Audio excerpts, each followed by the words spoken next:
नमस्कार, मैं हूं आपके साथ अंकिता बाल। बुलेटिन की शुरुआत करते हैं। शिमला में नेता प्रतिपक्ष जयराम ठाकुर पर कैबिनेट मंत्री हर्षवर्धन चौहान ने निशाना साधा। इस दौरान हर्षवर्धन चौहान ने कहा कि चुनाव से पहले पानी के कनेक्शन पर चार्ज माफ किया गया था और पहले जो है सरकार 50 रुपए लेती थी। अब ग्रामीण क्षेत्रों में व्यावसायिक उपक्रमों पर बिल लगाया गया तो उसमें क्या दिक्कत है। वहीं उन्होंने ये भी कहा कि हिमाचल की आर्थिक स्थिति ठीक नहीं है और प्रदेश के ऊपर 85,000 करोड़ का कर्ज है। इसी के साथ पूर्व सरकार पर तंज कसते हुए ये भी कहा कि पिछली सरकारों ने कर्मचारियों की देनदारियां हमारी सरकार को विरासत में दी हैं।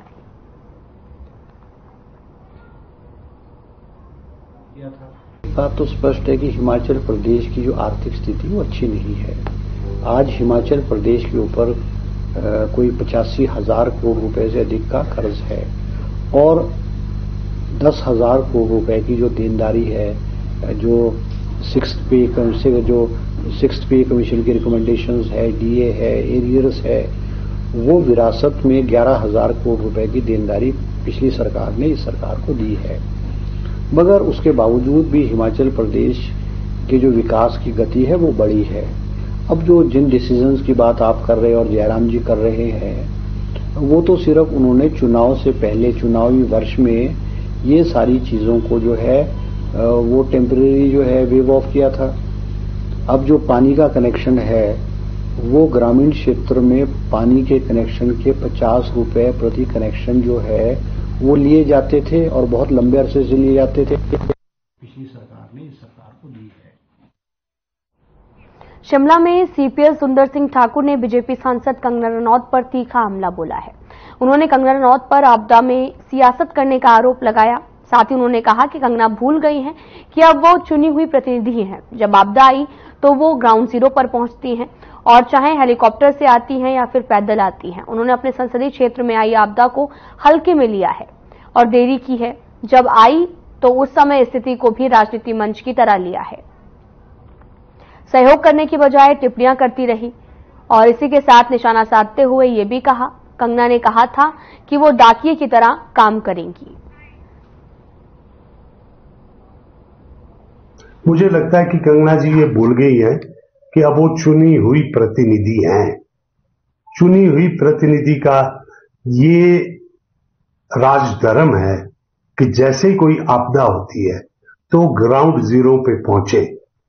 वो पैदल पहुंचे, वो हेलीकॉप्टर के माध्यम से पहुंचे, वो तो एक बहुत बड़ा उनके पास इंतजाम है, वो कैसे भी पहुंचते, लेकिन ग्राउंड जीरो पे पहुंचना बहुत जरूरी है। क्योंकि जब एक चुना हुआ व्यक्ति जनता के बीच में जाता है तो बहुत सारी चीजें जो है स्वाभाविक तौर पे एक लोगों का ढांढस भी बनता है और उसके साथ में जो प्रशासन भी हरकत में आता है। मैं समझता हूं उन्होंने कुछ उसमें देरी की है, उन्होंने उस बात को हल्के से लिया है और जब वो आई भी है तो ये मतलब उन्होंने उसको एक राजनीतिक मंच की तरह उस स्थिति को, जो वहां पे घटनाक्रम है, जो वहां पे बदहाली है या जो लोग मातम में डूबे हुए हैं और जो रेस्क्यू का काम चला है, बजाय उसमें कोई सहयोग देने के वो एक टिप्पणियां जो कर रही हैं, वो मेरे ख्याल ये समय राजनीति करने का नहीं है। राजनीति समय तो ये था कि वो अपने क्षेत्र की मांग को उठाती, यहाँ के लिए अतिरिक्त जो है बजट उसको केंद्र से मुहैया करवाती, जो उन्होंने कहा था कि वो एक डाक। फिलहाल यहां रुकते हैं एक छोटे से ब्रेक के लिए।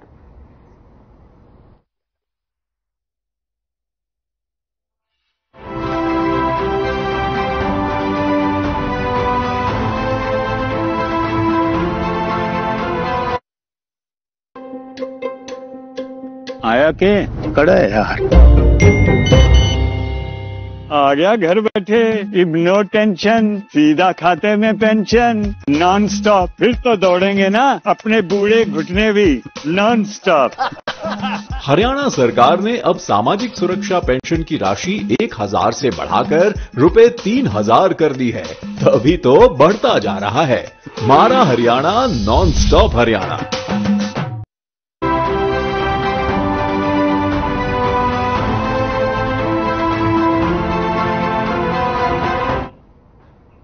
ब्रेक के बाद स्वागत है आप सभी का। रुख करते हैं खबरों की तरफ। कोलकाता के एक मेडिकल कॉलेज अस्पताल में 8 अगस्त देर रात तक ट्रेनी डॉक्टर की मर्डर और दुष्कर्म की घटना को लेकर देश भर में रेजिडेंट डॉक्टर हड़ताल कर रहे हैं। शिमला में आईजीएमसी अस्पताल के एमबीबीएस इंटर्न छात्रों और रेजिडेंट डॉक्टर ने भी घटना के विरोध में आईजीएमसी से रिज मैदान तक कैंडल मार्च निकाला और मांग की कि भविष्य में डॉक्टर की सुरक्षा के लिए सरकार पुख्ता कदम उठाएगी ताकि इस तरह की घटना ना हो। आज जितने भी छात्र मौजूद इस टाइम पे प्रेजेंट हैं, ये सारे एमबीबीएस के छात्र हैं, कुछ इंटर्न्स हैं, कुछ रेजिडेंट डॉक्टर्स हैं और ये सभी शोक व्यक्त कर रहे हैं जो भी घटना आरजीकर मेडिकल कॉलेज कोलकाता में हुई है। और हम पहले देखते थे कि डॉक्टर्स के साथ मारपीट, असॉल्ट, ये सब केसेस हम पहले से सुनते आ रहे हैं और लेकिन आज सिचुएशन इतनी वर्स हो चुकी है कि इवन रेप केस डॉक्टर के साथ ये देखा गया है और मतलब डॉक्टर्स आज इवन हॉस्पिटल में भी सेफ नहीं है। मंडी में बीजेपी मंडल और युवा मोर्चा की ओर से मंगलवार को तिरंगा यात्रा निकाली गई। तिरंगा यात्रा की अध्यक्षता बीजेपी विधायक अनिल शर्मा ने की है। इस यात्रा में प्रदेश युवा मोर्चा के अध्यक्ष तिलक राज विशेष रूप से उपस्थित रहे और ये तिरंगा यात्रा पीडब्ल्यूडी ऑफिस से शुरू होते हुए स्कूल बाजार, पुरानी मंडी और पंडल से होते हुए सेरी मंच पर संपन्न हुई है। मैं आभारी हूं कि आज शामिल होकर एक ऐसा आह्वान आदरणीय प्रधानमंत्री प्रश्न इस बात का है। सभी जानते हैं 15 अगस्त जो आज़ादी का हमारा दिवस है, किन कठिनाइयों से 1947 के अंदर जो आज़ादी हमें मिली थी, कितने लोगों ने कुर्बानी दी और तब जाके ये देश आज़ाद हुआ था। इसी बात को क्योंकि हम देखते हैं कि ये कार्यक्रम 15 अगस्त को देश अपना स्वतंत्रता दिवस मनाएगा। इसको लेकर शिमला में भी तैयारियां जोरों पर हैं और साथ ही खराब मौसम के बावजूद सुरक्षा बलों की कई टुकड़ियां 15 अगस्त की परेड की तैयारियों में जुटी हुई हैं। इस दौरान शिमला पुलिस अधीक्षक संजीव कुमार गांधी भी परेड की तैयारियों का जायजा लेने के लिए रिज पहुंचे हैं।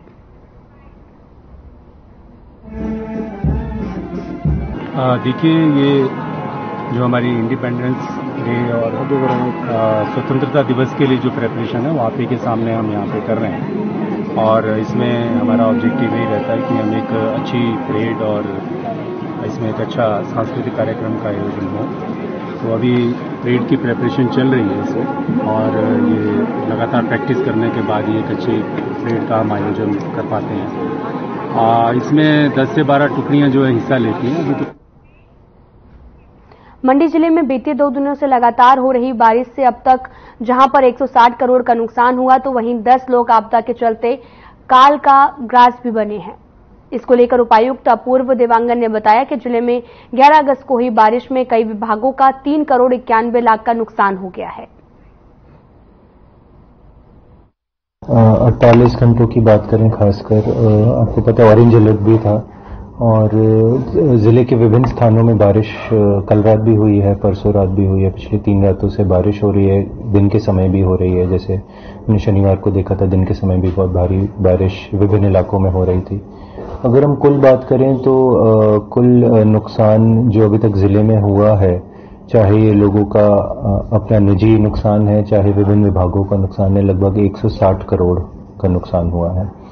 जिसमें से अगर हम 11 तारीख अकेले की बात करें तो इसमें 3 करोड़ 91 लाख के लगभग अनुमान लगाया है जो नुकसान विभिन्न विभागों का, चाहे रस्तों का हो, चाहे बिजली विभाग का हो, ये हुआ है। हम डेली 3 टाइम पे सभी जो पब्लिक फैसिलिटी।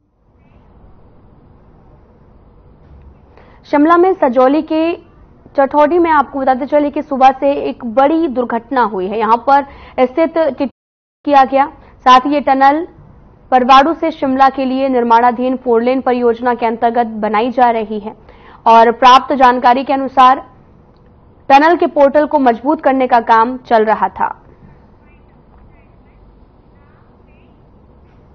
फिलहाल इस वीडियो में इतना ही। नमस्कार।